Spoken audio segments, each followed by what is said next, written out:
Just feel gravity streaming through you.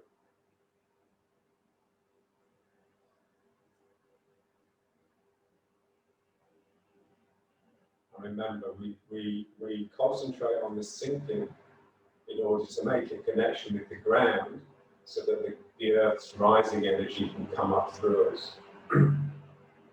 We don't sink in order to get depressed. We sink for the opposite reason.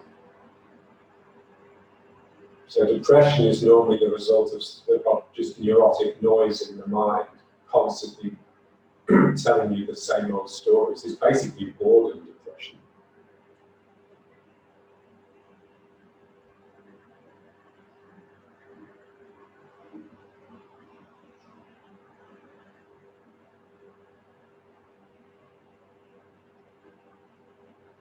So feel it releasing across the lower back,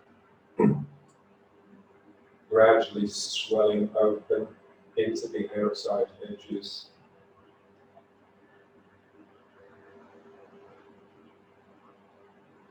And open across the chest. So remember, the span between your fingers is pretty much exactly the same length as your body. So here your arms are expanding as wide as you are tall.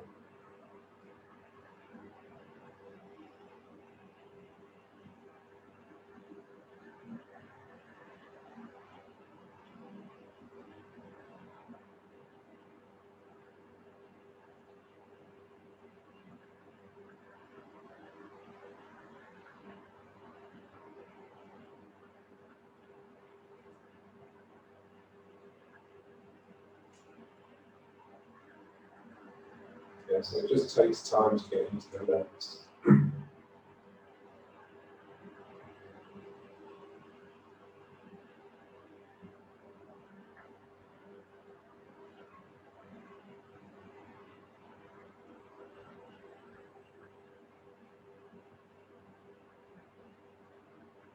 One of the great insights of Tai Chi, the only way to quieten the mind is to get into the legs. And that's always painful.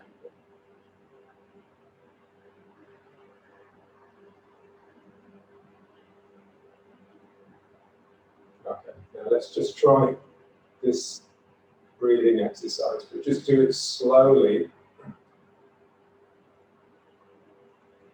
And just imagine you're in water, so feel the turbulence that trails behind your movements.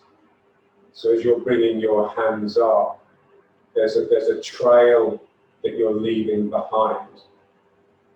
And there's resistance to your movement. So imagine if you're in water, then it would be quite difficult to make these movements. So you're having to make a bit more effort than normal. So up and up.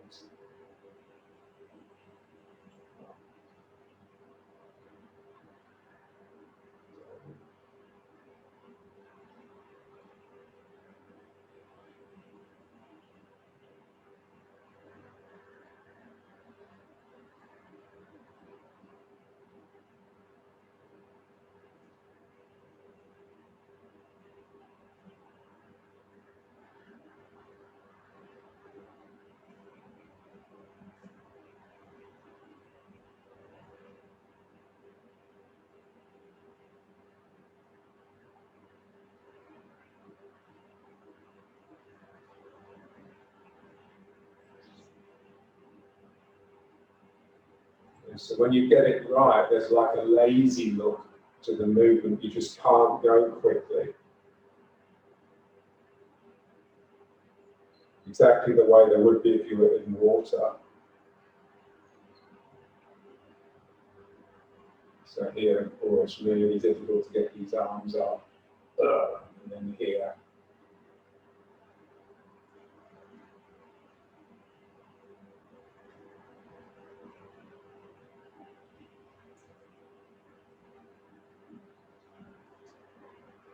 So this is driving you down into your root,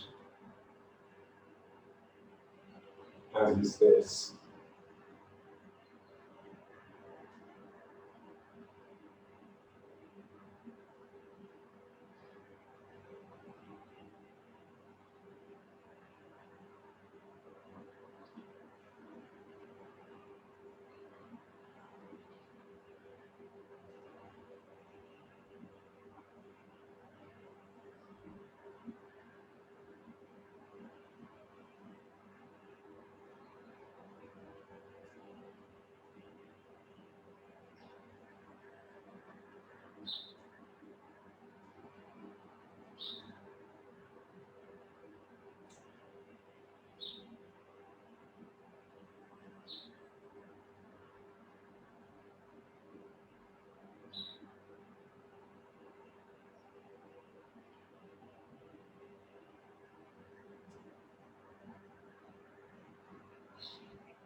So the Chinese were interested in alchemy.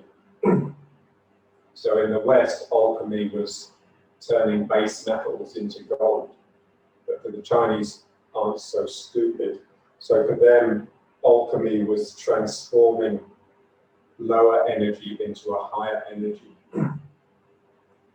So the obvious example for Westerners is within the body is converting food energy into kinetic energy.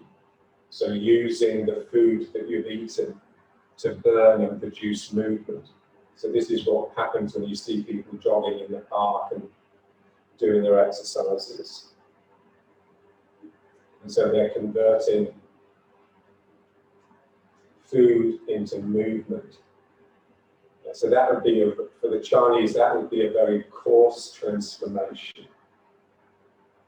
And so it starts getting into Chinese territory when you bring your mind to bear upon what you're doing, when you're mindful.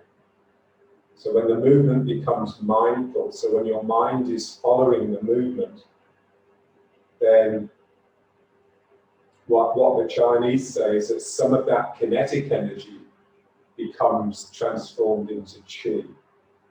So it now enters the realms of qigong. So this is what we're trying to do here. So just feeling, so the difficulty of course is keeping the mind on the job. And so you have to basically find something about it that really interests you and just focus on that. And so you can concentrate on the resistance of the air, or this trailing that you're leaving behind. Like you have ribbons hanging off your arms, and these ribbons are trailing behind the movement.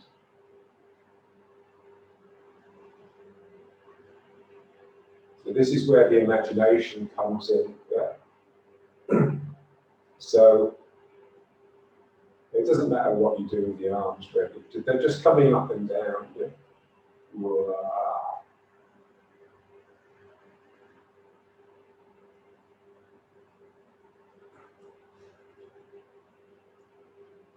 So if you were sort of, let's say you were just doing this exercise as just physical, just like a fitness exercise. So you start off you'd be doing this, putting a lot of effort into it. But eventually you just get tired, and then it would become softer. You'd probably get bored, so your mind would start wandering. You'd be thinking about everything but what you're doing. But then eventually you'd realize that actually something interesting is happening. So even though the mind was wandering, this energy starts entering the fray, and it's almost like you can really feel the air. Remember, Chen Manqing called Tai Chi swimming in air. And so for the Chinese, all the different stages, so the food energy changing to kinetic energy, the kinetic energy changing to qi, and the qi changing to spirit, they would all happen naturally if you just set yourself a rule of actually continuing this exercise until they had all taken place.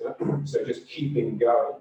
So practicing one thing for a long time, a bit like meditation. Yeah. So how? So eventually it just becomes qigong. Yeah.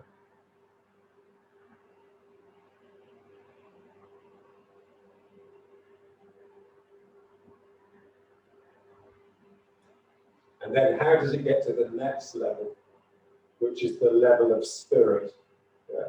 So how does an exercise as simple and boring as this actually start generating spirit? And again, it's just something breaks through. Yeah? It's as it, I think spirit is basically, I remember, when my teacher started talking about spirit, and I didn't really know what he was talking about. So I said to him, what is spirit? So just think of it as anger. Yeah. So it's like something inside you knows that in order to make the effort to get the job done, you have to rile yourself up. Like when sportsmen psych themselves up before the race, you see them yelling at themselves. Like in the sumo, they slap themselves really hard, to actually wake themselves up so that their spirit is present, so that they can fight. Because without spirit, there's no fight. The fight is the spirit, and the spirit is the fight. That's basically what it is. So if you are continuing this exercise, and you got to a stage of either boredom or tiredness, and something in you just sparks awake, and you just think, fuck it, and you just, something enters the fray, a spark of something, and it just goes on to a new level. It's no longer nice and civilized and slow and easy. There's a bit of the devil in it, So that's an indication you've got onto the level of spirit. And then what happens is when it gets to spirit, you start noticing the spirit leading. So when you're in the realms of chi, you're feeling the trailing. So the wake or the turbulence that trails your movements. Now, when you get into the realm of spirit, it's like something in me is already going up, which is dragging my arms with it. And again, here, something in me is pulling the hands down. So there's like an echo after the event, which is like the chi, and there's like a pre-echo, which is before the event, which is the spirit. And this is why martial artists don't really like chi. They're not that interested in it because it's got absolutely no use when it comes to a fight, because it's always before the event. It's always trailing behind. Where spirit is always in front of the event. Spirit actually creates the event. And so that's what they're totally interested in. So something in you just wakes up, and actually you feel an element of it. A spirit is like an element of your mind, a spark that just makes things happen. So something in you is pulling the arms down, but it's leading. There's like something in me is leading the arms, and the arms are flowing into that. And then the turbulent air is just following last of all. So, whoa.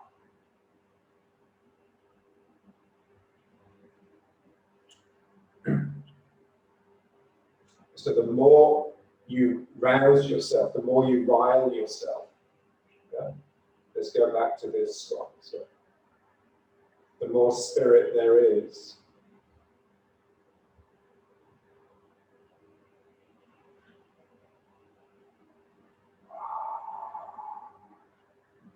it's like if you, if your car broke down and you had to push it, and you tried to push it, and you couldn't, you just didn't have the strength, it wouldn't move, but you could tell that you just needed more strength and it would move. So you dig deep inside yourself, and you just push with such a sharp jolt, you'd yell, and slowly the car would start shifting. So that's your spirit. So your spirit has popped out, and then it's taken a long time for the car to actually respond to the spirit. But without that impetus that comes from the spirit releasing, you would never have harnessed enough energy to actually cause the car to move. So pull, pull, pull.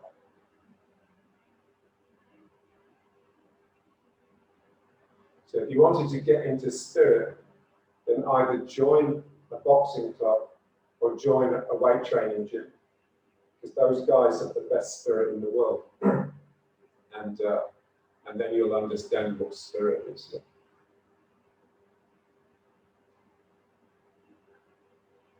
So here you've got to, something in you has to really pull, and then you can feel the Dan Chen, because without the Dan Chen, it wouldn't happen.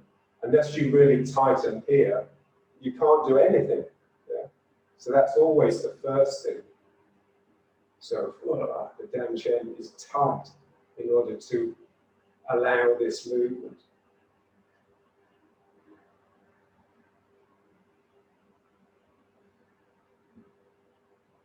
And you find yourself whipped up into almost like a frenzy of awakeness, of alertness and readiness. And what Castaneda called heightened awareness. You're just ready.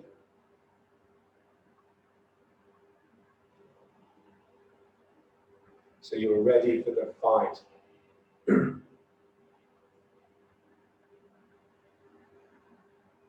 And in the realms of spirit, that's all that matters. How you feel about it is of no consequence. And so you don't even feel, because feelings just get in the way. So,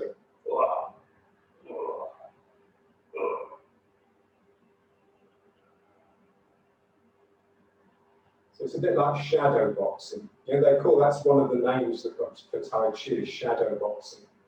So you're fighting an imaginary opponent.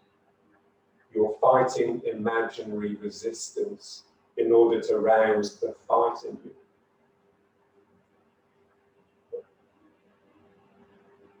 Okay, now let's just bring it back to here now and just start bouncing it in. So that excitable energy that we generate when we work on spirit, you have to be able to just still the mind and just bring it back to the Dan Chen. And that's just a matter of practice. So it's a bit like an experienced fighter. You know, they can just fight for their life for 2 minutes and then just be totally normal. Whereas for most of us, it would either kill us or would leave us upset for weeks. Yeah? So that feeling of just your energy can be really roused and excited, but then when you decide, it just all comes back to here. You pull it all in.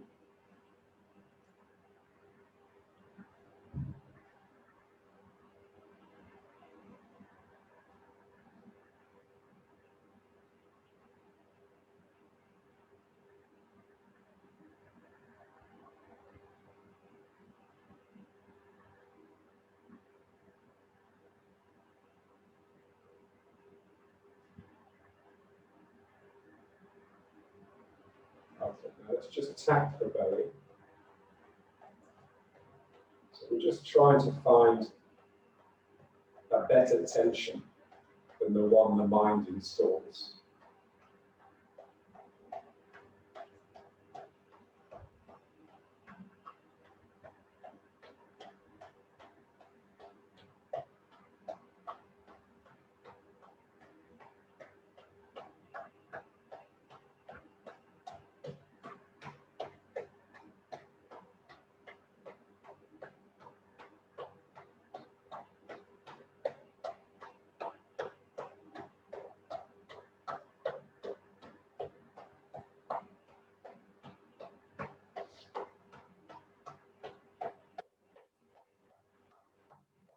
So the tension that your mind installs will never return the energy.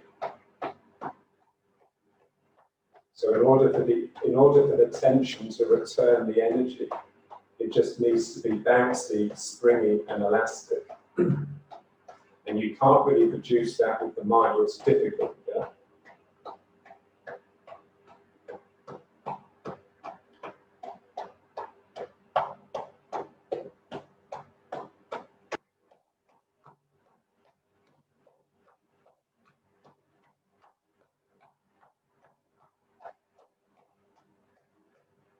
Okay, and now let's just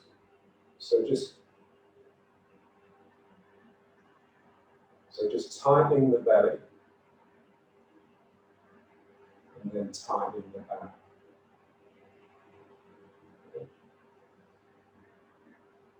So this exercise is just like a yin-yang machine. So the yin-yang symbol, that's what Tai Chi is. Tai Chi is just the name of the yin-yang symbol. So this is like a Tai Chi machine. So what we're looking at is how does the pull of the belly change into the pull of the back? So how do they switch over? So we don't want that to happen because the mind has instituted its will, but because something inside me is relaxed. So here I pull in, and as I'm pulling in, this is getting tense, but the back is being stretched. So just feel the muscles of the back being stretched, and then just relax the tension in the belly, and the back will start pulling back of itself. And now you start tensing the muscles in the back to stretch the muscles in the belly. And then you just release the back and the belly will start pulling. And then here. So you're using the muscles one side of the joint to cause a stretch on the other side. And then you're just releasing the tension and the stretch will pull itself back. It will contract naturally because of the springy quality of the muscle. So this is what we're looking at here. So this exercise is almost like it almost feels like it's doing itself. You know? And the tension that you bring into it is actually, it doesn't really start until halfway through. It's only really here where I need to tense here to stretch the back. And then I just let the back pull back in. And now I need to start tensing the back to actually spread the belly. Yeah. So we're getting the changeover to happen because something in me has relaxed rather than because something in me has tensed. So here, tensing the front and then just relaxing and the back will pull itself back. Here, tensing the back to open the front and now just relax and it will all flow back.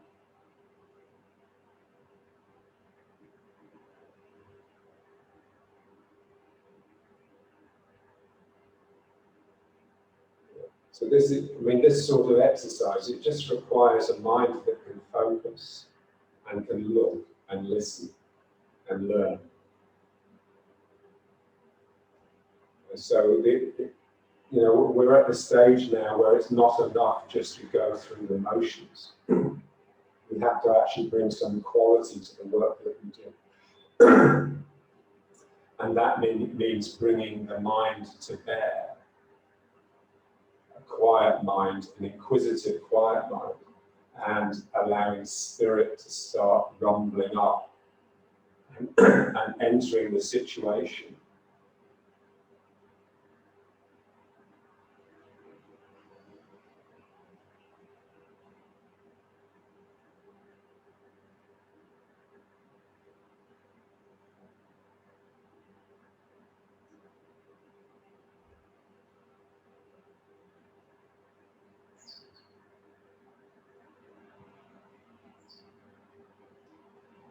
So pull, let the back spread, and then just let the back spring back.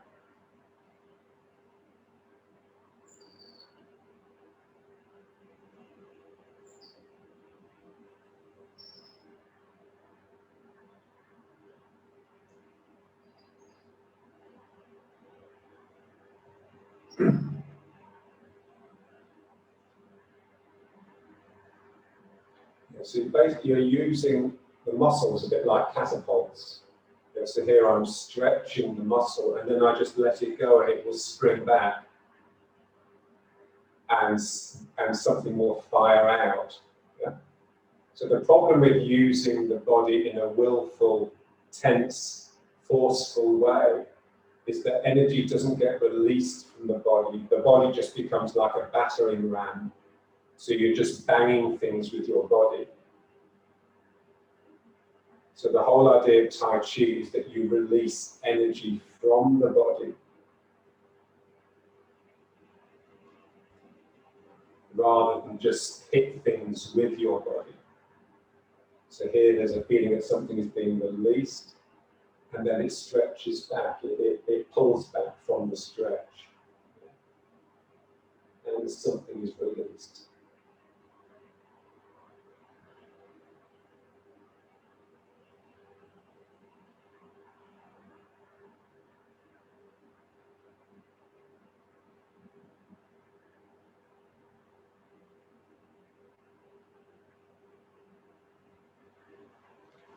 Okay, so let's just take it back to here.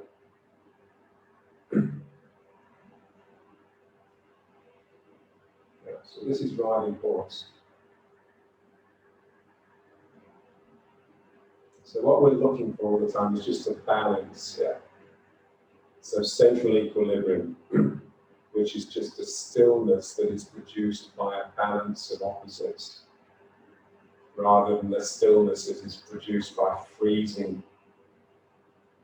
and then becoming absent.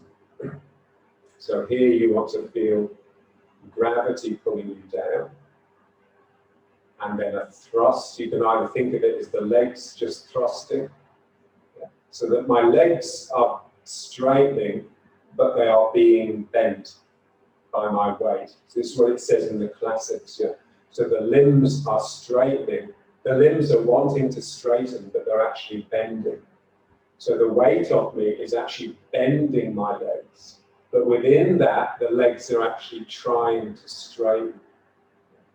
And so you've got this thrust that's coming up, especially these tendons here, you know, the ones that limit how much your legs will open. This thrust is coming up the spine and then out into the arms. Yeah. So let's just work on the shoulders now, the shoulders and the upper chest. So just let gravity pull you down, and then let yourself bounce up from that. So it's like you sink down and something springs up and you just use that. And let the upper chest really open. So here there's a very clear channel from the opposite leg, the inside of the opposite leg, up the spine and down the arm. Yeah? So each opposite, it's like a cross, yeah? And then you bring it up and down, and sinking down, and that will actually stimulate the up. So again, like sinking into the trampoline skin will stimulate the trampoline to tighten and throw you upwards. So if you can just keep that feeling of sinking down into your legs and the legs thrusting up into you, then you have energy flowing down your arms and out of your hands. If you just lock this position and freeze, then you'll just become an object rather than an energy process. Okay, so up again.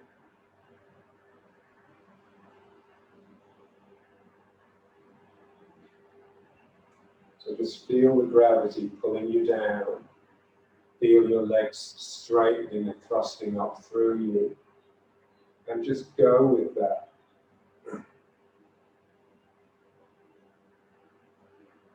Okay, so it's like just you're going with the up all the while being mindful of the down.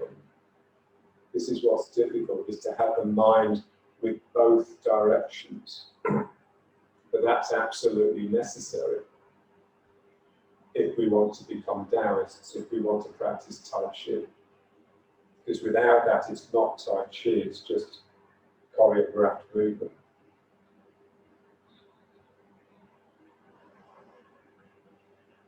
So here, and just feel this opening. Yeah. So again, that is spirit. It's like the warrior poses of yoga. Yeah. So when your heart becomes activated, not in a sentimental way, not in a compassionate way, but in a fiery, fighting way, then that's when you're getting into the realms of spirit. So the compassionate heart is actually a very advanced form of heart. And in order to get there, you first have to wake up the angry heart or the fighting heart. There's something in you that just says, okay, I can do it, like an athlete. And, so that sort of spirit tends to be a little bit politically incorrect now. But it's because people have no understanding of what's required. To be nice and soft and compassionate, you first have to have gone through all the stages before that, which is basically just being an awkward arsehole with loads of spirit.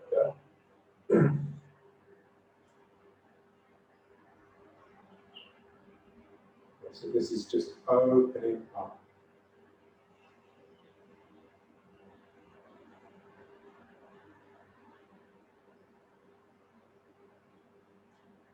So it's just pure yoga, it's just pure like warrior poses, and they're lovely. I mean, you can just join a yoga class that's well taught.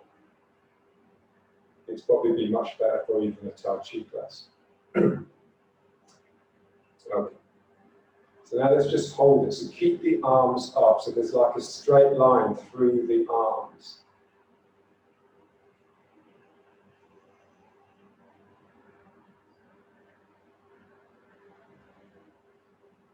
That's great. Yeah. So when I went to China last year, Ronnie was doing Qigong. So she was doing a 3-month Qigong course. I just went for 3 weeks to pick tie up, basically. And they would start each morning with this, but they would be standing for half an hour. And these were people that had cancer, that were sick, that like Ronnie, she's got rheumatoid arthritis. So these were really sick, weak people, and yet they managed it. Yeah. Largely because the Chinese teachers were just very good, and they were just going around and just giving you very gentle encouragement, just placing their hands on your body, helping your arms lift if they were beginning to sag, just giving you encouragement, basically. It's like Ronnie said, just the sense of achievement when you finished it. And then up.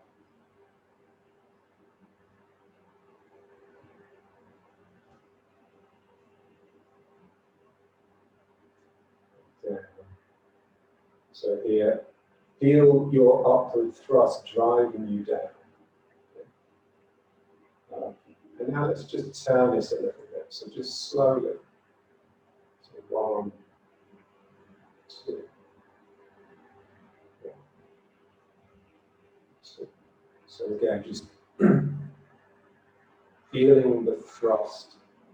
Yeah. So in order to turn this way back, I'm pushing that foot that way in order to make the turn, and then I'm pushing this foot. Yeah, so it's coming from my feet pushing the ground rather than from my hips turning. So this is another thing we want to get into, is using the legs to turn the body rather than just turning from the waist or the hips. So here you're sinking in, so I have to sink into this leg in order to get the energy to return. And I sink into this leg to get the energy to return.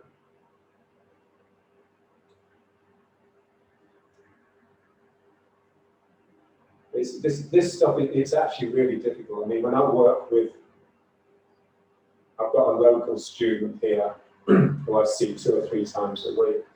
And even 2 or 3 times a week for 13 years, she still can't do it on her own. So I have to put my hands on her body and I have to push her into her legs to actually force her to get into that state of actually working rather than drifting, of actually using the leg rather than floating above it. Okay? This is what's very difficult. Okay? So, and that's what requires spirit. Yeah? So it's only really when you get down into the leg and actually push against the ground. You actually feel the spirit. Okay, and now just back up again. And, okay.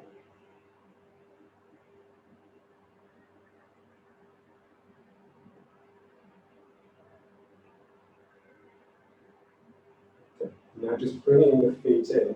And now let's just try the opposite of that, if you like. The opposite of that approach, that type of work, is the feeling of being suspended from above by a thread. So just feel that now, and just pump with the feet.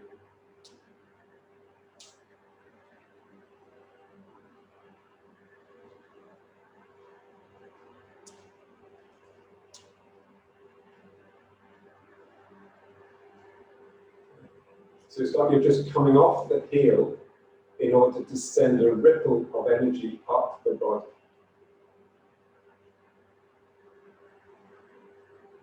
So there's these constant ripples just flowing up.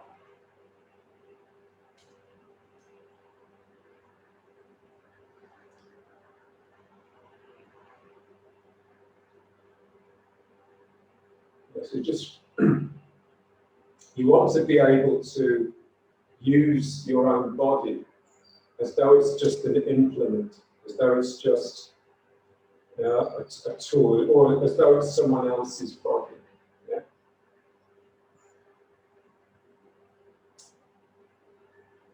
So if if you were working with someone else, you'd be able to give them real feedback and real help. But it's difficult to do it with ourselves because we're used to doing it our way. So when it comes to criticizing others, we're normally quite good, but when it comes to leveling that criticism at ourselves, the ego smarts, we get annoyed and angry.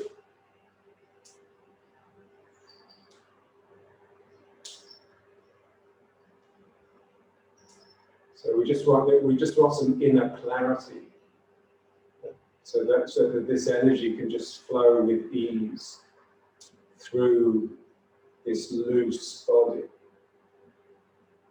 And you can just feel that in order for the energy to ripple up, all the bones and the joints have to be completely relaxed. And so this image of hanging from above is actually very useful, because you no longer need to be supported from underneath. So you no longer need that stacked up feeling, which tends to stiffen everything into the one below. So this is more like a completely loose, connected, like they talk about a string of pearls in Tai Chi. Yeah? So you have this string of pearls that's just very loose, but they're all connected, and the energy moves across from one pearl to the other. And again, you just want to set it up. You just set up an exercise, and you just continue until it comes alive. It's very simple. Yeah, so at some point, it becomes interesting. It's like you slip somewhere you haven't quite been before.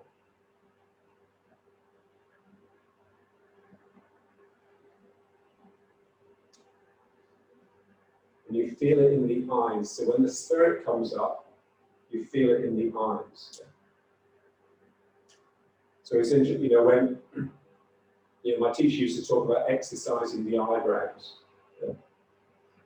So it's like, you're sort of doing this because your eyes are flaring with the spirit. So it becomes like an eyebrow exercise.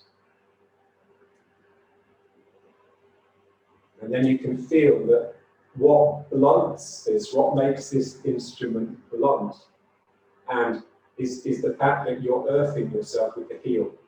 So if you can stay off the heel, so the heel is never actually touching the ground, but you're working the toes, so you really have to sink, because you no longer have the stability from the bones from the heel. So you need the stability from the sinking. So and And then it gets into sort of these excitable realms of the imagination. Yeah. So imagine if you had a group of kids and you're doing this, they'd be giggling, they'd be playing around, they'd be evoking all sorts of imaginative structures that they'd really see. Yeah. Wow. And so something in me is sinking and crouching, but I'm staying off the heels. Because as soon as I put the heels down, that tends to disappear.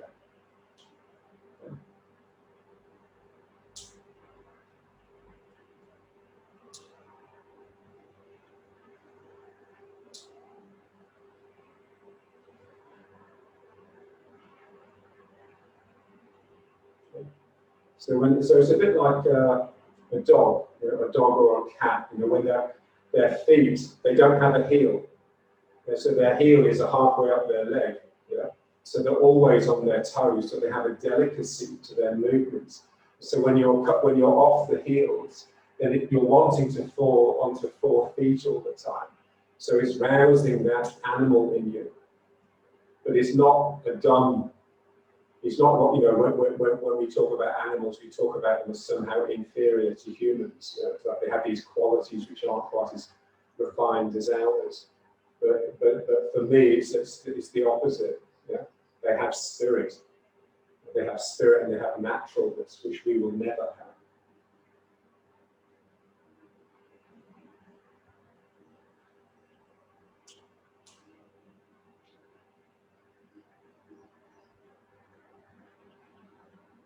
Okay. And now let's just try and just get more clearly into the single weighting. So just reaching up and just slipping into the opposite leg. And just bounce a little bit. So just feel the flow down into the one leg as the other arm reaches up.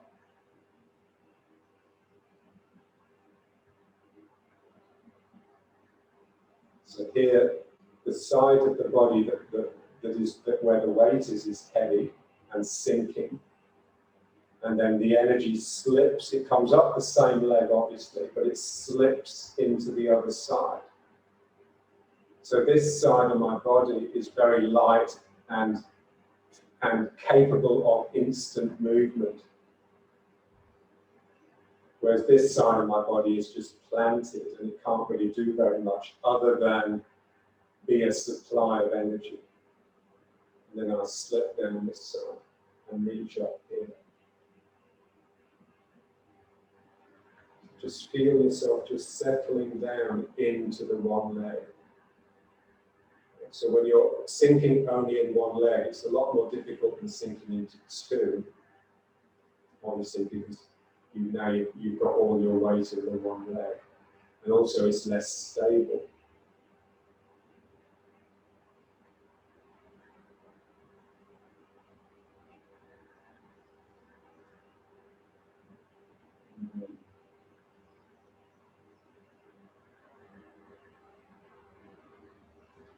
And just always be aware that if you were just to repeat these exercises for a long time, then what I'm talking about would happen by itself. It would all happen of its own naturally. It may take a few hours. So what speeds up the process of it slipping into energy and spirit is just your willingness to be there doing the exercise. Yeah? If there's any part of you that's reluctant or is thinking about stuff, so basically a noisy mind is just an indication of reluctance. If you are really honest with yourself, there is somewhere else you would rather be and something else that you'd rather be doing. So if you're totally happy with what you're doing, then your mind has got nowhere else to go. It will just be completely with what you're doing.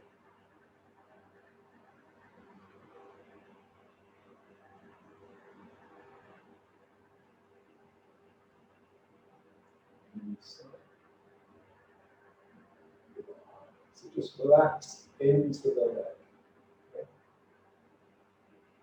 So what's difficult about this one is that you've got the suspended from the ceiling, which is like a hand holding onto something, but you've also got the sinking into the leg. So you've now got to balance those two opposite methods, if you like, opposite ways to produce this middle way, this central equilibrium. Just feel the outside edge. So just, you know, when I say, the reason I say feel is because it's just like your mind just notices. You don't do anything. So you don't make an adjustment with the leg in order to push yourself into the outside edge. You just notice.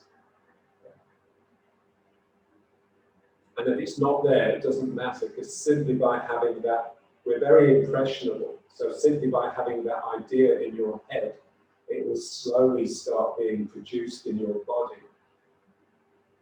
But if you start forcing it with an overzealous mind, then that's when the body starts wanting to be somewhere else.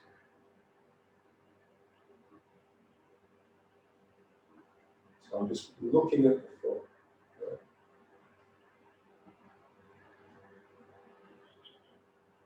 Yeah, so most of us tend to be a little bit flat-footed nowadays, which is why I talk about the outside there. I mean, if you were naturally bow-legged, then you'd need to sort of just concentrate a bit more on the inside, but very few people are nowadays. Maybe horse riders, maybe the Mongolians.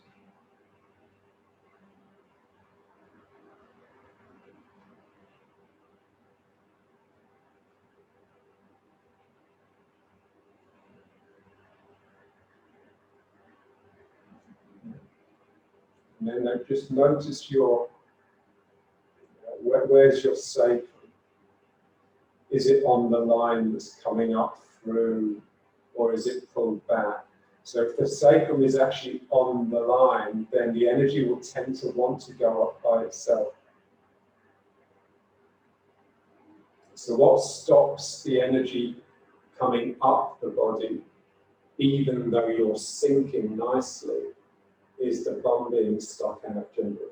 So the fact that this is just a little bit too far behind, so everything's going this way. Right? What we would like is for it to be coming this way. So we're sinking down the spine, but that's stimulating the energy all around it to come up. And for that, that really has to be on the line. And it is the sacrum, it's not the down shaft. So it's quite a bit forwards of where you'd expect it to be.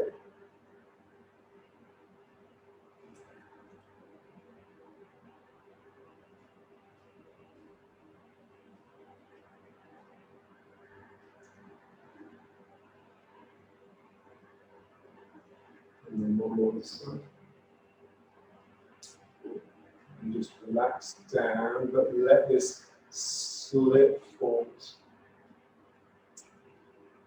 So just imagine how your leg is, when the leg is bent, then this part of the leg, the thigh, is actually, so that the line from the hip to the knee is actually pointing slightly forwards because of the bend in the knee. So if I actually sink down the leg, the hip will actually take me forwards a little bit. So if your bum is sticking out, it's because you're not really sinking. You've reached some sort of frozen, steady state.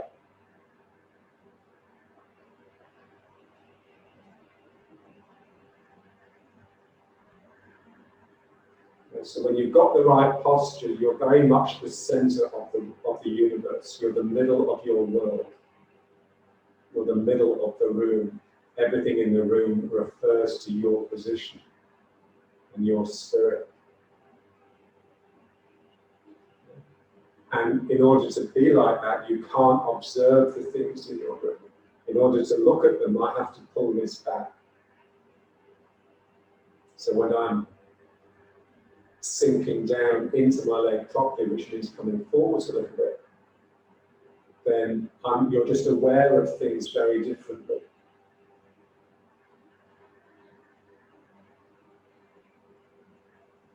And the senses are heightened, so you're able to sense danger and movement and possibility much better than if you were just looking and using the vision.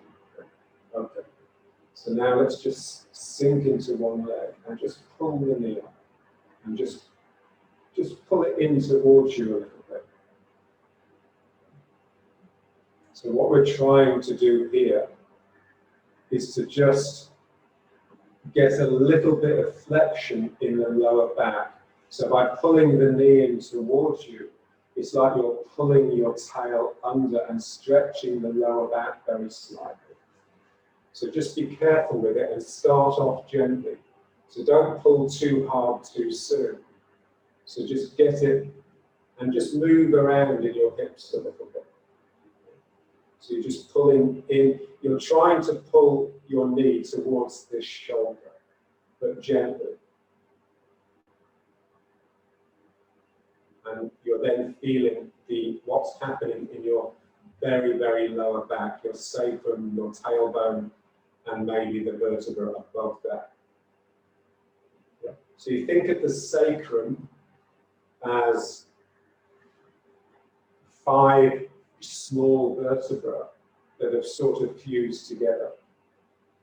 So there's a slight mobility within the sacrum. So here we're just trying to get a little bit of breathing space inside the sacrum, a little bit of air between those vertebrae, so that there can be very subtle movement inside the sacrum, just not simply of the sacrum.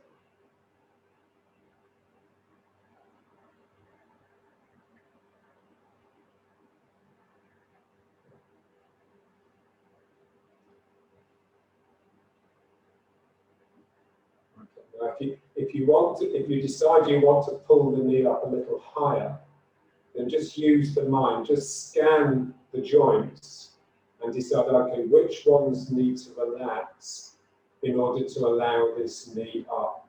Okay? So just put your mind in your lower back and just soften it and just let the softening in the lower back produce this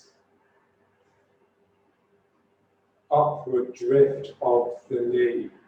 Okay. So again, it's really sinking. So as I'm pulling my knee up, my lower back is softening, and I'm actually able to get deeper down into the leg. So it's very much a feeling of sitting down in the leg. So in order to sit into the leg, you have to be able to get your knee higher than your hip. Okay. So if my knee only comes up this high, then I'll always be sticking my bum out a little bit. If I can bring my knee up like that, you can see. You know, I saw this most clearly with my 97-year-old. I say, lift your knee, she just lifts her knee, she just sits right down in the leg. Yeah. And so as soon as the knee gets higher than the hip, it tends to pull you down into the supporting leg. That's it, that's great.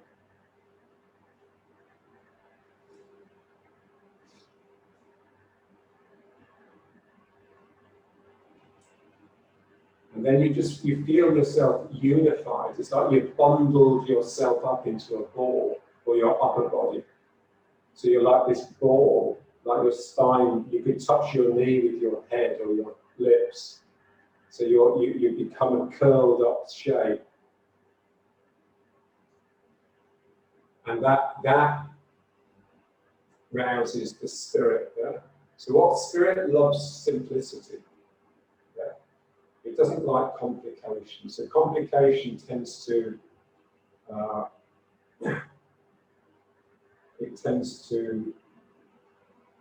flatten the spirit. The spirit is easily daunted, yeah? Especially the modern spirit.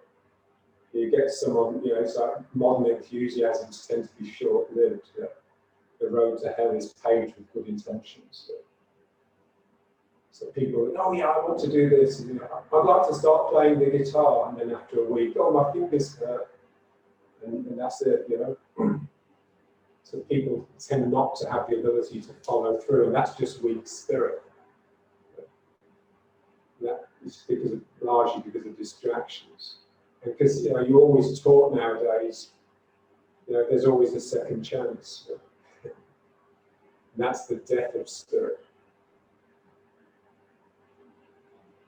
That Trungpa used to say, first choice, best choice.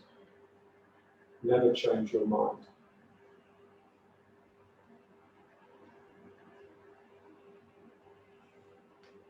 And one more. Just up and you're up.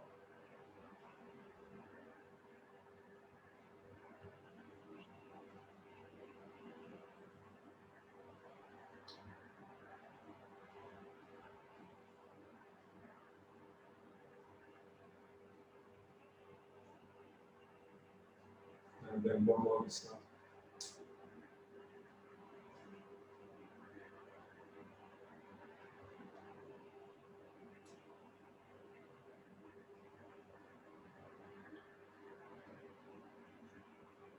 So all I really want my students to do is just feel how, when their spirit comes up, they are completely different creatures. You're no longer a civilized, weak, flaccid, politically correct creature.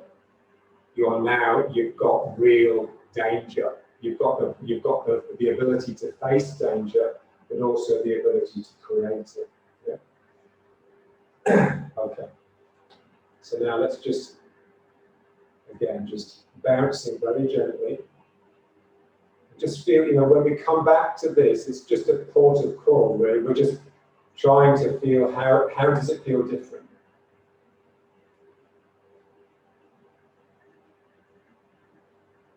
Yeah, and the more relaxed it gets, then the better, basically. But when you get really relaxed, you lose all your reference points. Yeah. You can't, you're just in the thick of the unknown, and that's quite frightening. And we tend to think that's a sign that we lack capability. We're not able when we feel like that, but that's actually when our spirit is most capable, when it's not held back by what we know. So any artist worth their salt knows all about this.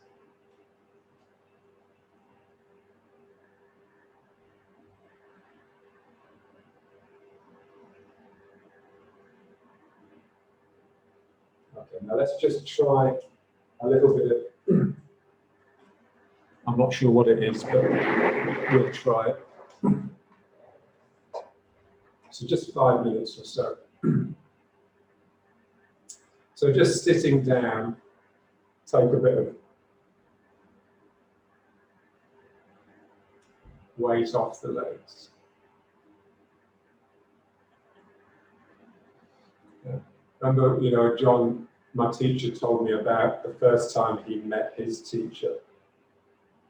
And apparently he was staying in Taiwan with his teacher of the time, who was T.T. Leong. And T.T. Leong was teaching hard style Tai Chi at the time. And my teacher didn't like it because he just was interested in softness. So Leong's wife, who could speak really good, reasonable English, could see that John wasn't happy. So she said to him, she says, "I'll get you the number one." Yeah? And he didn't know what she meant, but one day a man appeared at the door, and John just said he just looked a complete drip. Yeah? He said he was just so skinny and weak and just like this, so relaxed. He just looked like a completely useless. And that was his great teacher, Dr. Chi. Yeah?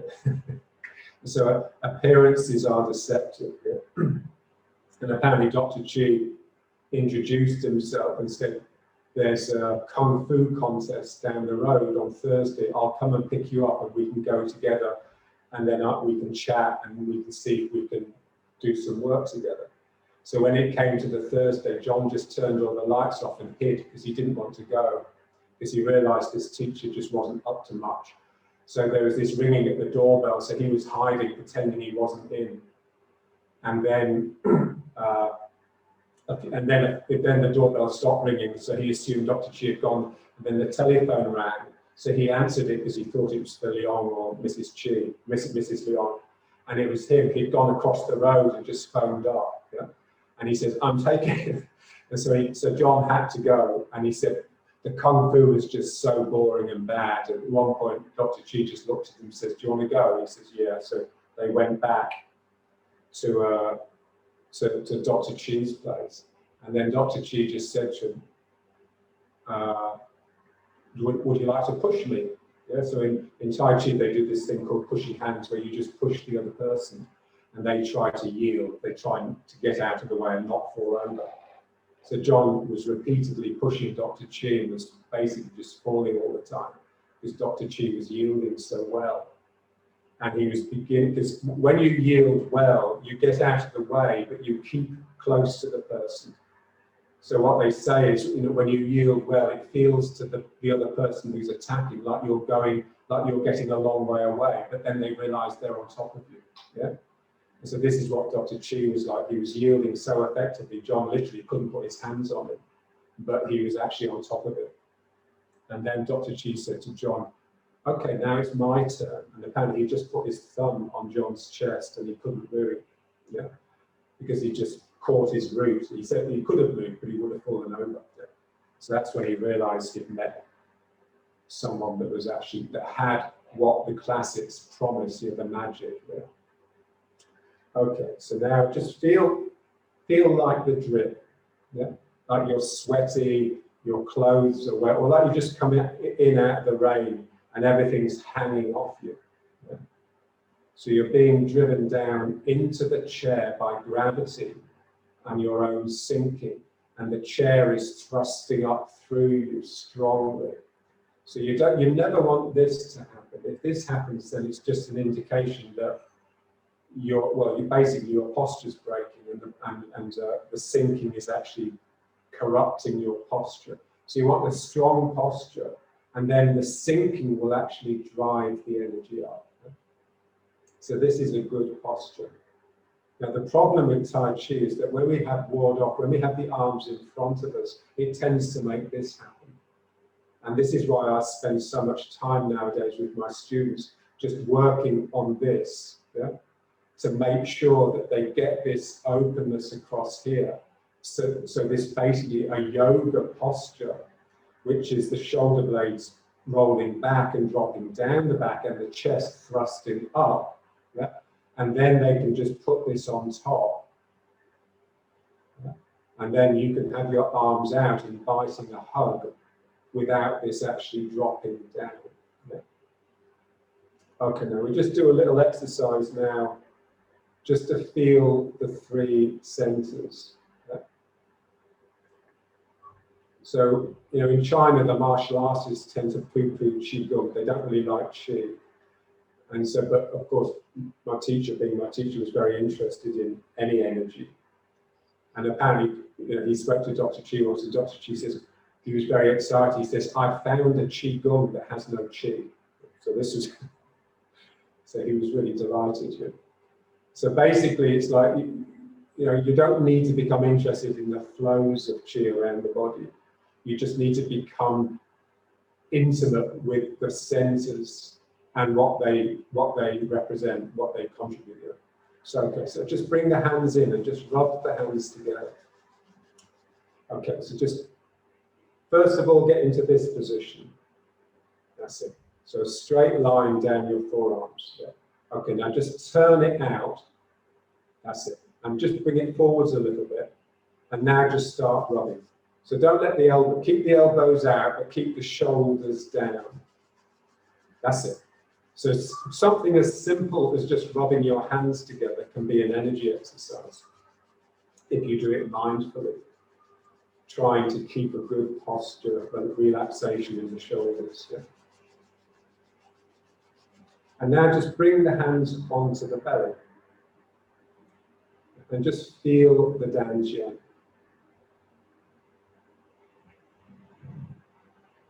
So as soon as you touch it, you can feel it.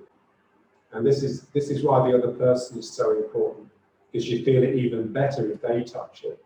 Yeah? It's a bit like sex, It's so much better if someone else does it for you. And so say you've got your hands on your belly, yeah, and there's this very, very slight pressure, and you're just feeling the dantian. So the dantian is like a center that's naturally just pulsing and pulling into itself. Yeah. So it's quite separate from what's around it. So just feel that. And feel the sort of mood, the quality of the mind that is associated with this low center.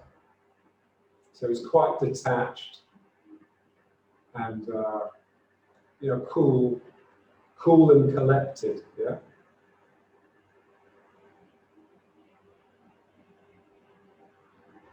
Okay, now let's bring it up to here again. And now again, just rubbing the hands. So by rubbing the hands, you're just bringing a little bit of warmth into them so that your body can feel, because we don't just want to feel the body with the hands, we want to feel the hands with the body. So you're just creating a little bit of warmth. And now just place it on your heart. And it doesn't really matter where you feel the heart. So where do you feel it? Do you feel it here? Do you feel it here? Do you feel it here? It doesn't, you just put it somewhere. And just keep the posture good. So the point that you're touching should feel as though it's lifting. It's rising upwards to God, to heaven, to the cosmos, to the skies. Yeah. And again, just feel the quality that goes with it. So the heart is much more expansive. If you think of the dantian as being quite almost tight and separate from what's around it, then the heart just bleeds into everything. Yeah. So when I put my hands here, I just feel like a horizon, like in the desert or the sea, just a wide expanse. It's like my heart just wants to become as wide as possible.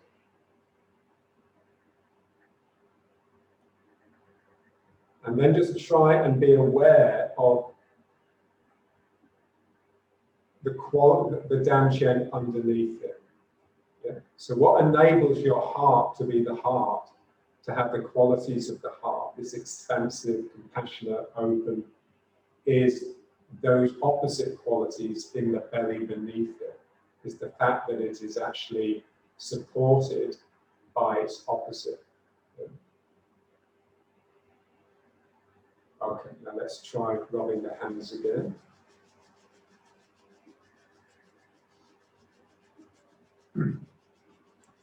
Again, just try to keep the shoulders relaxed, the elbows out. So we don't want this to start pulling down. We want to keep that upward lift in the thymus, in the upper half. And now just bring the hands to this point here, but don't touch. Don't touch it. Have them close, but not quite touching. So you just feel a warmth on the bridge of your nose, your middle of your forehead, that area. Yeah. So if your mind is quiet and this point is actually stimulated, so that the head just feels like this enormous flame.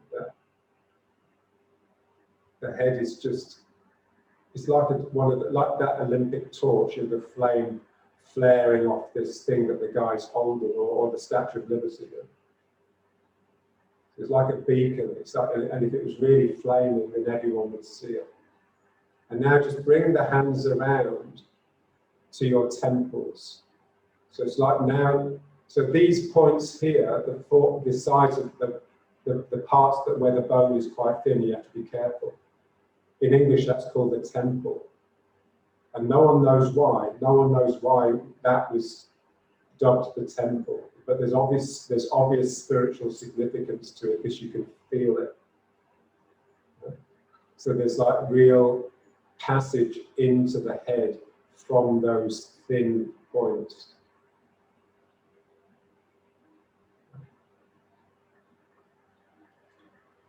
So it's a bit like the crown. Imagine you're wearing a crown. You're the king or the queen, and you've got this crown on your head. And with that, it comes power and magnificence, but also with it becomes a great responsibility.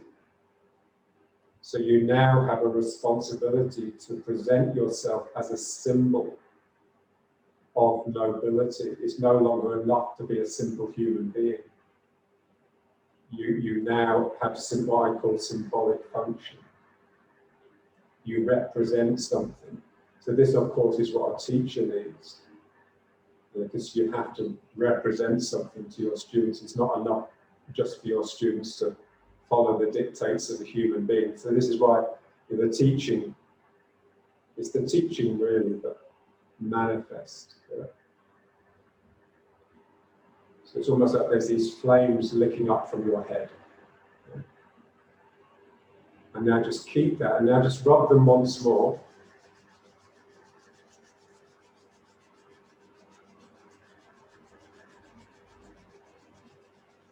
Again, just trying to keep the elbows out and the shoulders relaxed. And now just one more place, the sacroiliacs. So just behind yourself, either side of your sacrum. Yeah? So there's two joints there where your sacrum just joins onto your hip bones. So just feel as though that warmth that you've generated by rubbing the hands is just seeping into those joints and softening that whole area. And then just feel that gradually trickling round and coming into the dantian. Yeah, so the sacroiliacs are very much connected to your dantian.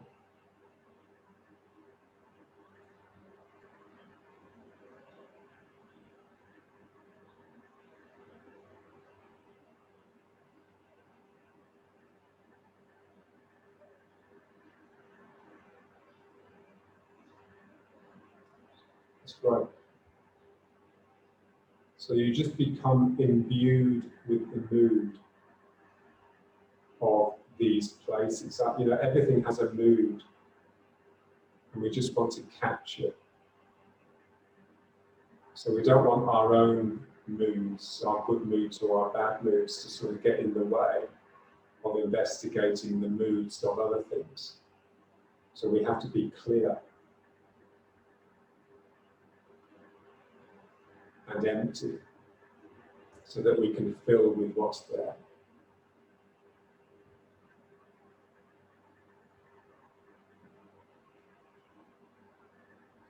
Okay.